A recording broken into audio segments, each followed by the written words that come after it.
कांग्रेस के प्रदेश उपाध्यक्ष ज्योत सिंह बिष्ट ने मसूरी में बीजेपी पर हमला बोलते हुए कहा कि केंद्र सरकार की किसान विरोधी नीतियों को लेकर देश का अन्नदाता सड़कों पर है। किसानों के उग्र आंदोलन को देखते हुए केंद्र सरकार को किसानों के आगे झुकना पड़ा और उनसे वार्ता करने के लिए बैठक बुलानी पड़ी। साथ ही उनका कहना है कि केंद्र सरकार ने उद्योगपतियों को फायदा पहुंचाने के लिए किसान विरोधी कानून पास करवाया है। उन्होंने बीजेपी प्रभारी पर हमला बोलते हुए कहा कि किसानों के आंदोलन में खालिस्तान और पाकिस्तान के लोग शामिल हैं और आतंकवादी लोग हैं। ये कहना किसानों का अपमान है। इसको लेकर बीजेपी के प्रभारी को अपनी गलत बयानबाजी के लिए किसानों से माफी मांगनी चाहिए। बीजेपी किसानों का अपमान कर रही है, ये कहना है उनका। अन्नदाता की जीत है।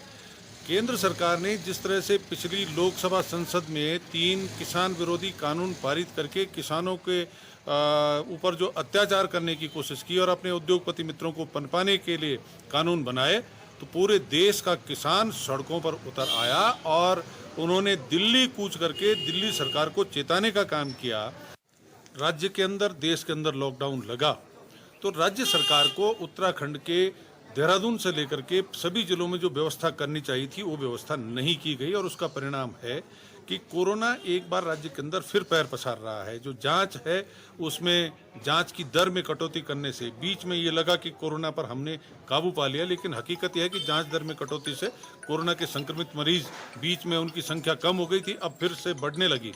और ऐसे में देहरादून में इतवार की साप्ताहिक बंदी से मसूरी जो हमारी पर्यटक नगरी है, जिसने पूरे साल पर्यटक सीजन में नुकसान झेला है होटलियर से लेके उसके कर्मचारियों ने, तो इस समय मौका था कि उनको उस नुकसान से बचाया जाता। ऐसे में देहरादून में साप्ताहिक बंदी का दिन इतवार के बजाय कोई और चुनना चाहिए था, ताकि पर्यटकों इतवार को सारे लोगों का, पर्यटकों के अलावा जो देहरादून के और ऋषिकेश हरिद्वार के व्यापारी उनका दबाव मसूरी पर न पड़ता और यहाँ पर जो है कि व्यवस्थाएं चाक चौबंद रहती। कि ऐसे नेता कांग्रेस में हैं जो केवल राज्य के नेता न होकर के केंद्र में भी जो हमारी पार्टी है वहाँ पर उनकी भूमिका है। वो कांग्रेस के राष्ट्रीय महासचिव हैं, वो कांग्रेस वर्किंग कमेटी जो सबसे बड़ी नीति निर्धारित संस्था है वो उसके सदस्य हैं, और पंजाब जैसे महत्वपूर्ण राज्य के प्रभारी हैं जहाँ पर कि उत्तराखंड के साथ विधानसभा के चुनाव होंगे। और उसके अलावा वो कांग्रेस में इस समय जो पूर्व मुख्यमंत्री अकेले व्यक्ति हैं, उनके पास प्रदेश अध्यक्ष के रूप में 7 साल काम करने का अनुभव है और सेवा दल में राष्ट्रीय स्तर पर भी राष्ट्रीय उपाध्यक्ष की रूप में काम करने का अनुभव है।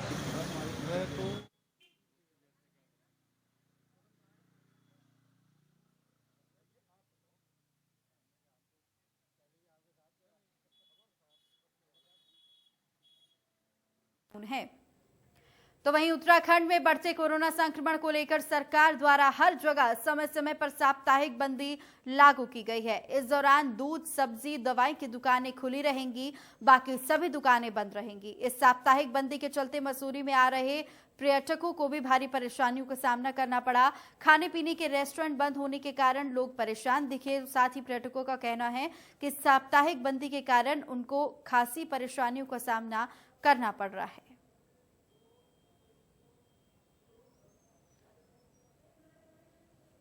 मसूरी में साप्ताहिक बंदी से लोग परेशान दिखे। लोगों के साथ साथ पर्यटक भी यहां पर परेशान दिखे, क्योंकि जो पर्यटक बाहर से आए हैं उनका कहना यह है कि रेस्टोरेंट बंद होने की वजह से काफ़ी परेशानियों का सामना करना पड़ा। क्योंकि जिन लोगों के यहाँ पर घर हैं उनको तो खाने पीने में कोई परेशानी नहीं है, लेकिन जो पर्यटक हैं, जो बाहर से आते हैं, उन लोगों को यहाँ पर कई परेशानियों का सामना करना पड़ा है।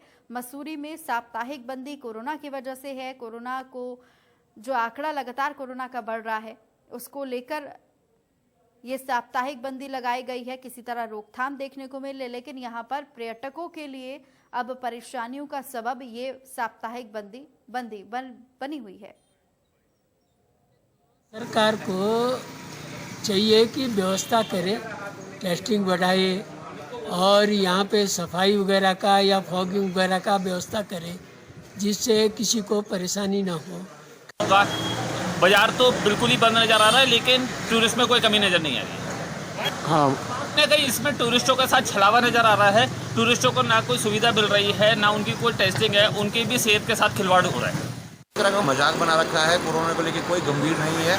इतना बड़ा चुनाव निपट गया, बिहार में कहीं कोरोना नजर नहीं आया। लेकिन अब जो है चुनाव निपटने के बाद देखा जा रहा है कि साप्ताहिक बंदी की जा रही है, जिसका मुझे लगता नहीं कि कोई लाभ है, क्योंकि टूरिस्ट बहुत परेशान है। टूरिस्ट आ रहा है, रात को रुकता है, सुबह देखता है कि यहाँ बंद है, उसको भी मालूम नहीं है, तो पूरा मजाक है।